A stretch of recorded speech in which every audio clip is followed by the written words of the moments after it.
여러분, 부품 대란 쓰나미라. 그래서 제조업에 위기가 터졌다. 사실일까요?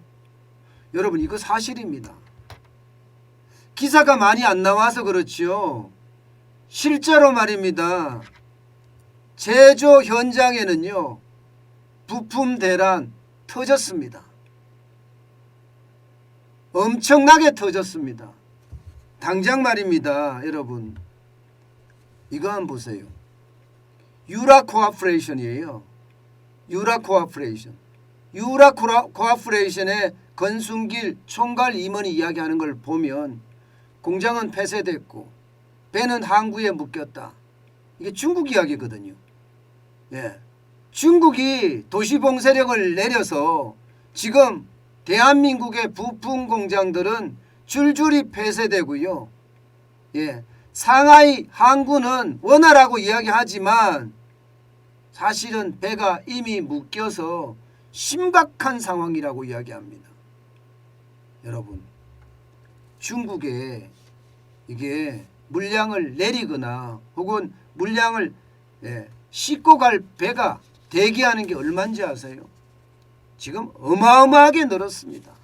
어마어마하게. 거의 말입니다. 예, 근처에 지금 정박해 있는 배만 하더라도 506척입니다. 506척. 506척이면요. 지난 2월에 260척이었거든요. 그때 비하면 거의 2배가 늘어났습니다. 79.5%가 79.5%가 아니다. 거의 2배 가까이 늘어났습니다. 그러면 여러분, 공장은 안 돌아가고 겨우 돌려서 부품을 국내로 실어 나르려고 하는데 국내로 실어 나를 수도 없는 상황이라는 거잖아요. 예, 제가 유라코아퍼레이션을 예를 들은 것은요. 유라코아퍼레이션이 자동차 공장을 셧다운했던 일 기억나시죠? 2020년 2월인가 아마 그럴 겁니다. 와이어링 하나스라는 전선 뭉치가 제대로 공급이 안 되니까 자동차 공장들이 다 문을 닫았어요. 지금 유라코아퍼레이션에서 생산하는 와이어링 하나스, 이거 쉽지 않다는 거예요. 이미 말입니다. 자동차 공장에서는요, 이미 셧다운들이 일어나고 있습니다. 셧다운들이. 예를 들어서 광주 글로벌 모터스, 여기 캐스퍼 생산하는 데잖아요. 에어백 컨트롤 유니트 ACU라는 부품입니다. 이거 안 와서요. 지금 생산 라인이 멈춰섰습니다.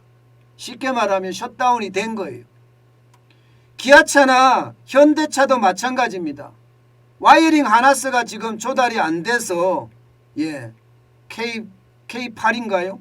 모하비, 소렌토, 레이, 스포티지, 펠리세이드, 아반테, 포트 주요 차종이 줄줄이 지금 감산하고 있는 상태입니다. 그러면 자동차 업계에는 지금 이미 타격이 된다는 이야기잖아요. 사실 요즘 자동차 사기도 쉽지 않아요. 그죠? 지금 주문한다고 그래도 빠르면 6개월이니까요. 생산을 못하니까 그렇거든요. 생산을 못하니까. 문제는 여러분, 여기서 지금 멈추지 않을 거예요. 자동차는 시작이에요. 왜냐하면 여러분, 대한민국이 중국에 의존하는 비율이 너무 커요. 여러분, 이거 한번 보세요.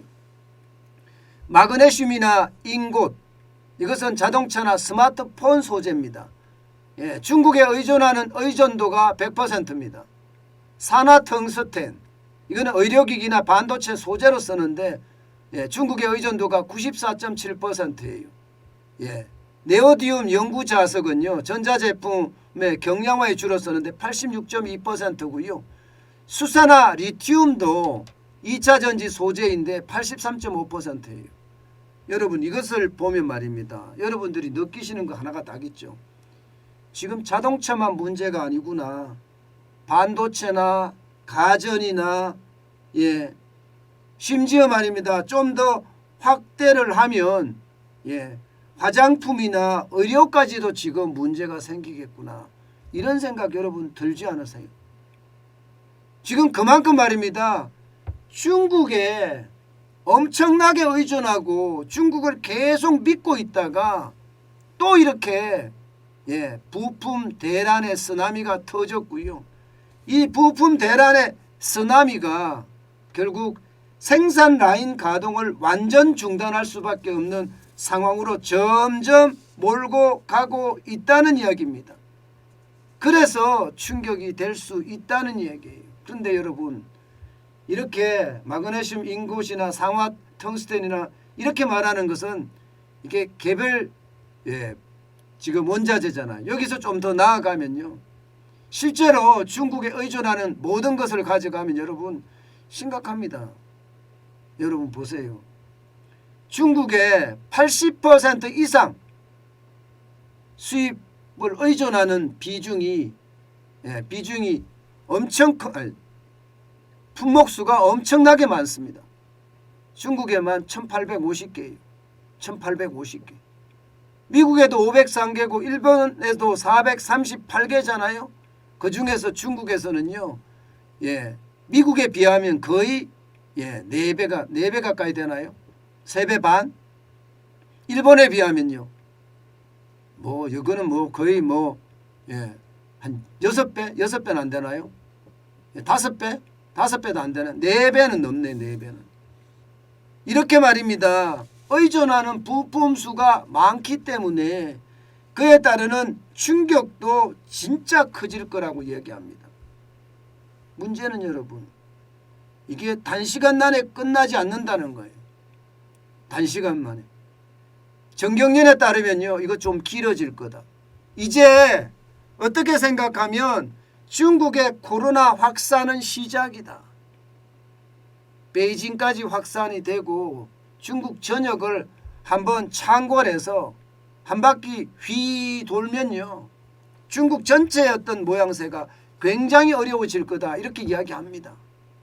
근데 가장 큰 문제는요, 우리의 부품이나 소재의 29.3%를 중국에서 수입해 온다는 거고요.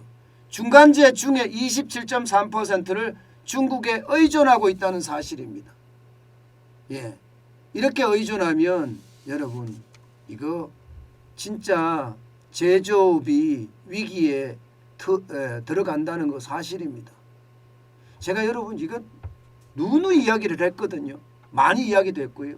그러면 문재인 정부 때 이게 제가 처음 이야기했을 때가 2020년에 현대자동차의 와이어링 하나스가 문제가 됐을 때 이야기를 했습니다. 그럼 지금 벌써 2년이 넘게 지났습니다. 그럼 그 안에 대책이 마련이 돼 있어야 돼요. 대책은 전혀 없어요. 똑같아요. 지금도 마찬가지로 반도체 분야든 화장품 분야든 의료 분야든 중국에 대한 소재나 부품 의존도가 높아요. 여전합니다. 바뀐 게 아무것도 없습니다. 이렇게 되면 여러분 진짜 제조업의 위기는 저는 터질 거라고 봅니다. 이미 터졌다도 보고 있고요. 이거는 시작에 불과한 거죠.